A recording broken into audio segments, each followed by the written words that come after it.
open in my room, but I know outside there's sunshine. Oh baby, you're my sunshine. So I stay to catch it cold. It do me like I never fall in love, make me feel like the first time, yeah.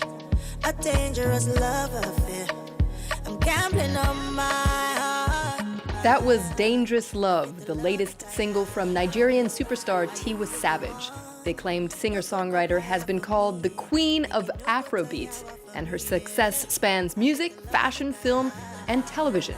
Now, she started her career as an occasional backup singer for the likes of George Michael, Mary J. Blige, and Chaka Khan, and has gone on to become the first female artist to be named Best African Act at the MTV EMA Awards in 2018. Now, Tiwa Savage is our guest today, and given the current situation, strict social distancing measures remain in place, and so we spoke to her virtually earlier. Take a listen. So Tiwa, thank you so much for being on the show. You just released this song, Dangerous Love, ahead of your hotly anticipated album, Celia. What can fans expect from the album, and when is it going to come out? The album is I decided to really just go back to what I loved and what I fell in love with as a musician, which is, Afrobeat combined with soul and R&B. So it's very, very heavily influenced by that. And when I was creating the album, I actually didn't listen to any other songs during the process of creating it, because I didn't want to be influenced by the trend or what was happening. You can expect like real hardcore R&B fused with Afrobeats with this album, and it's coming out in just a couple of months because I have 2 more singles to release, and then the album comes right after that. Awesome. Well, we can't wait to hear those singles. Now, Celia is going to be the first album that you're going to release since you signed to the Universal Music Group. So this is an exclusive recording contract. This is a big deal. Congratulations for you. How has this impacted your career? Oh, it's been amazing. Like, the journey has been different from what I'm used to, but it's definitely a lot more structured, and there's a lot more planning, and, more people involved who are key players in the industry. So, and also it's just given me a chance to compete, just on a global scene with the artists that I look up to and I love so much, and just having the opportunity to be in the same space as them. We're actually going to listen to another track that you released. This was last year. It's the track called 49.99. Take a listen. I got to get the dollar. Plenty moolah. Monkey no desk. Ikisu monkey. Double fiyon. I like you, Lord.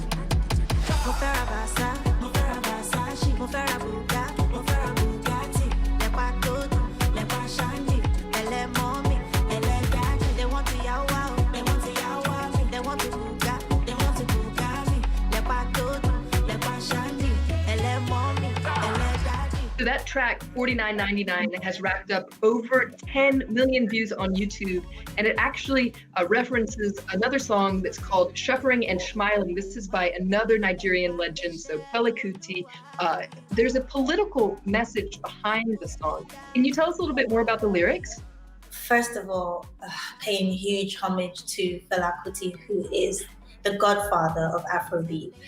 The song 49.99 is, like you said, a reference to his song Suffering and Smiling. And it basically just talks about, we have a bus called Moluan.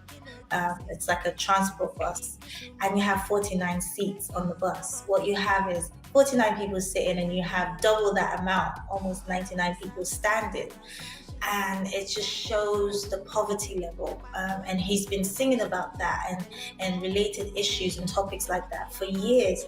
And for me, it was just so touching that, those things that Fela sang about are still happening today, and that's why it was important for me to touch on that subject. You certainly are a role model for a whole generation of fans, especially young women, and that's a big responsibility. Do you have a message for them?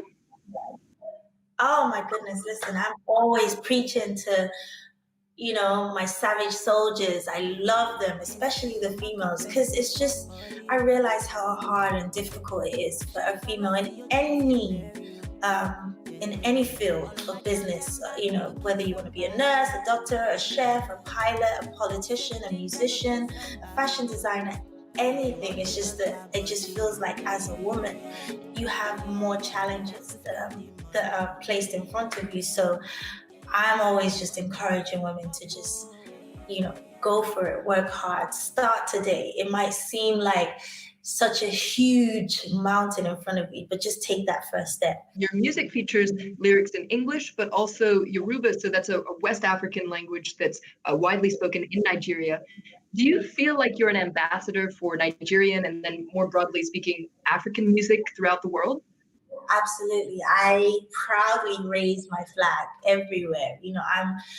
I say this story a lot. I lived in London and I grew up in London, and it wasn't cool to be African when I was living in London. So it was like, I even used to try and hide and change my name so that people wouldn't know that I was African. And, when my mom would come to pick me up in like Ankara and stuff, I'll be so embarrassed, like, oh my God, why can't you just wear a simple dress? But, and I was bullied a lot because of it. But now it's like, being African is so cool. The music, the culture, the fashion, movies, it's just so great to see that. Now, you participate in all the steps of music making and all the songs that you write. And recently you actually made your debut as a director for the music video of Dangerous Love. Is this would you say this is the beginning of a new career for you? Absolutely. Like it's like, it's a lot of times when I'm creating music, I can already see visuals.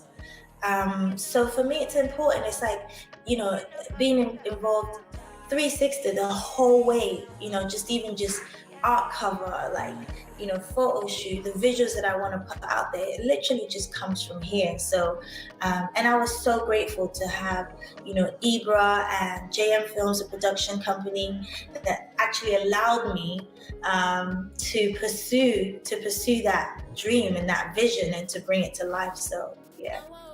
That's awesome. Well, there's a lot of uncertainty about live music these days, given the current coronavirus pandemic. A lot of festivals have been canceled. It's unclear when a lot of venues are going to be able to open, if they're going to be able to open like they were before. How do you plan to keep on connecting with your fans during this very unusual time? It is very unusual.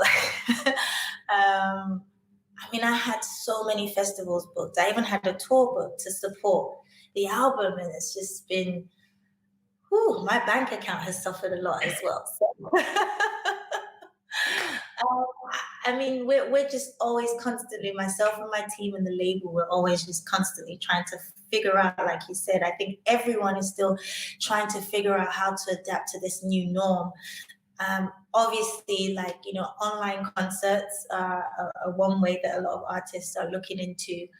I don't know, I guess just finding ways to still connect with your fans. Like, so you need to be more present on social media, more now than ever before. But I think it's still something that all of us are still really trying to figure out. Absolutely. Well, I hope that we'll be able to see you in real life, but it certainly has been a pleasure to talk to you virtually. Thank you so much, Tiwa, for being on the show today.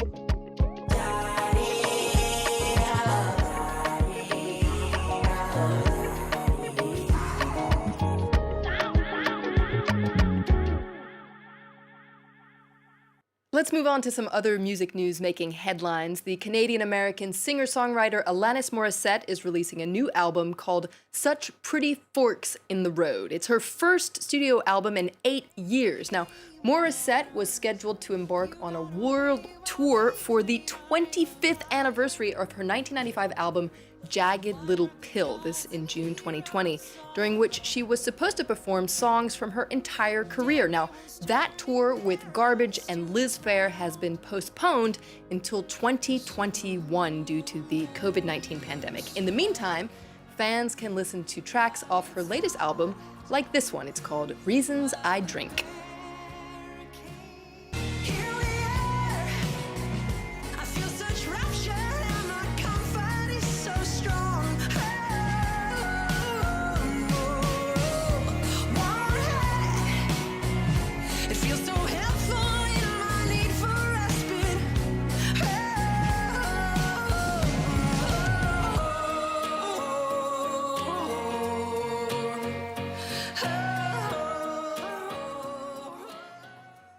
Staying in North America, Canadian electro-pop singer and producer Jessy Lanza is releasing her third album.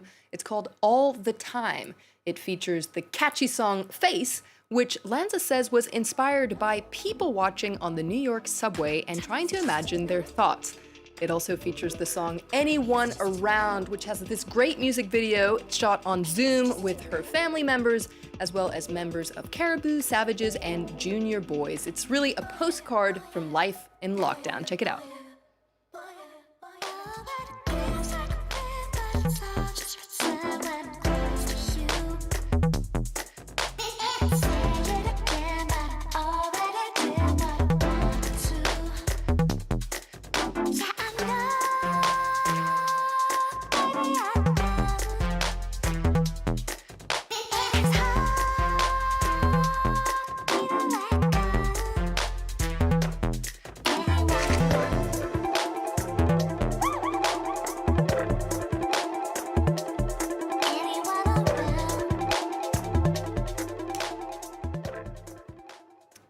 Finally, French singer-songwriter Clara Luciani has released a new clip for the song La Baie, which is off her powerful debut album Sainte Victoire, which features the fist-pumping anthem you should definitely listen to called La Grenade. Now, La Baie is also a great song. It's the perfect summer tune for these unusual times. We're going to leave you with that track. For more arts and culture news, head to our website and stay in touch on social media. Stay tuned for S24. More news is coming up right after this.